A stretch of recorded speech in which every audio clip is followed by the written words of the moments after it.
Hi, in this video we are going to discuss about the satisfiability problem and the CMOS. In the last classes we learned about the different canonical forms and we talked about the Boolean algebra. By using the Boolean algebra and logic gates, we can design any function.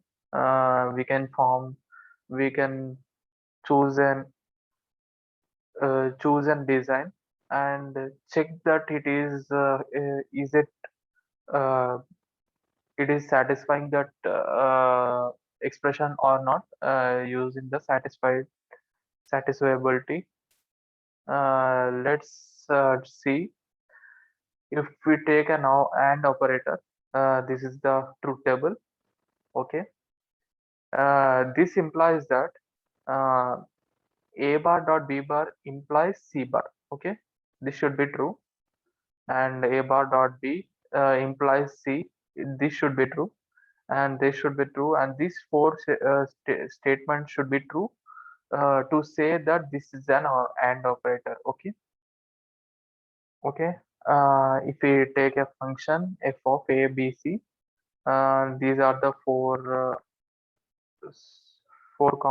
clauses, and each one is taken as an taken and operator between them. Okay.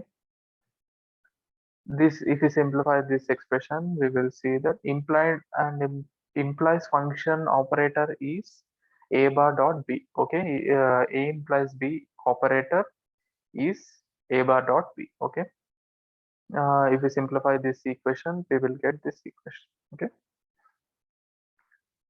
for this equation, for f should be 1, each clause should be equal to 1. Okay, f is equal to 1, meaning that this satisfy and operator. Okay, this satisfy and operator if f is equal to 1.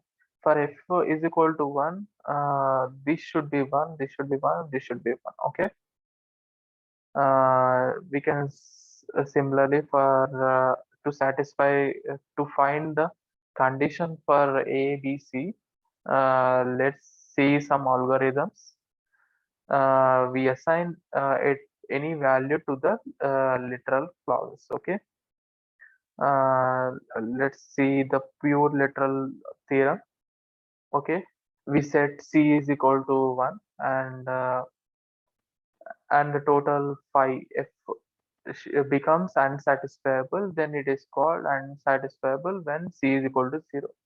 If we take this as phi, f as phi, and this is the expression here, and we keep c is equal to 1, and we get this whole term is equal to 0, then it is called unsatisfiable, and we keep another value to c, see that it is 1, then it is called satisfiable. Okay, there are two methods, SM method and RL method.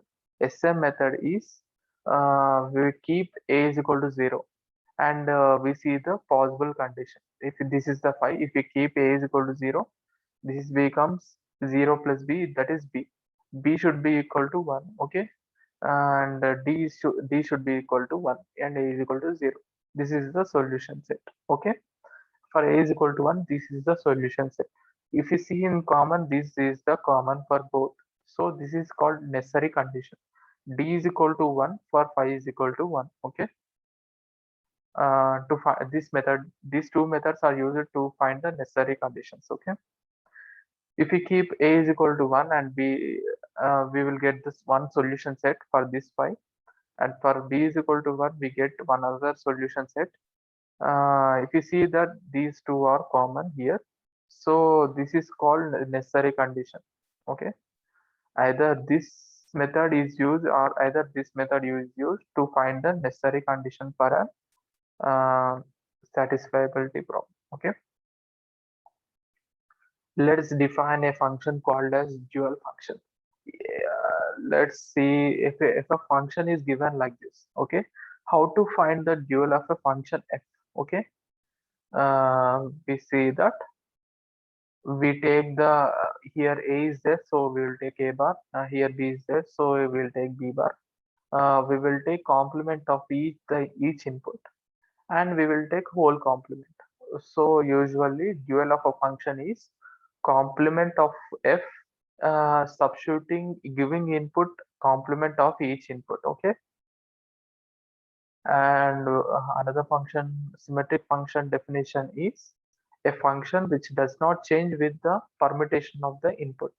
If it's this is the function, if you take the permutation of the inputs ABC is BCA and CAB, we will get the same function. Okay, then it is called symmetric function. And unite function is here the inputs are ABC. A is there only in one form because here A is there in A, here A bar is not there. So B is there here, B bar is not there here. Okay, C is there, C bar is not there. So this is called positive unite function. Here A is there in terms of A bar, okay, and B is there in terms of B bar, and C is there in terms of C bar. So it is called negative unite. And here A is there in terms of A form, and B is there in B form, and C is there in C bar form. Okay, in the function. So this is called unit function.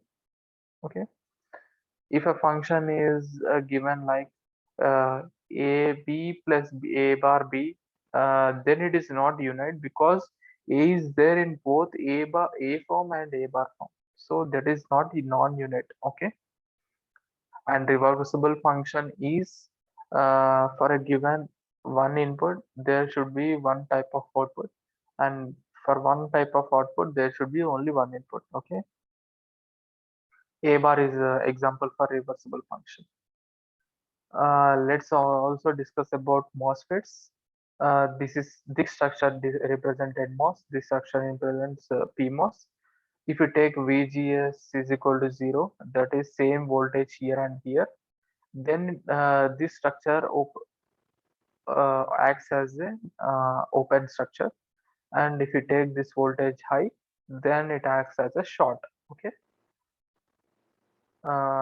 if you take VGS is equal to 0, this acts like a short, like a plain wire, and if you take this is high, then it acts like a open. Okay, we can form any logic gate using the transistors. Okay, that is MOSFETs. Okay, um, we can see that we can design a NOT AND gate using the two transistors. Okay, and a NOT gate.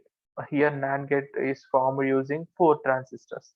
Similarly, AND or NOR can be formed using the transistors. Okay, we see the table.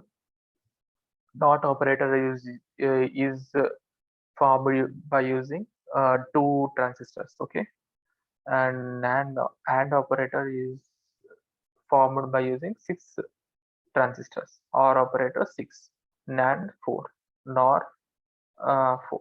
Okay, this is the delay. For delay is proportional to transistor. Okay, there is one tau delay, two tau delay, uh, two tau delay for all this. And for n input logic gates, these are the number of transistors required. Okay, okay, let's end this here.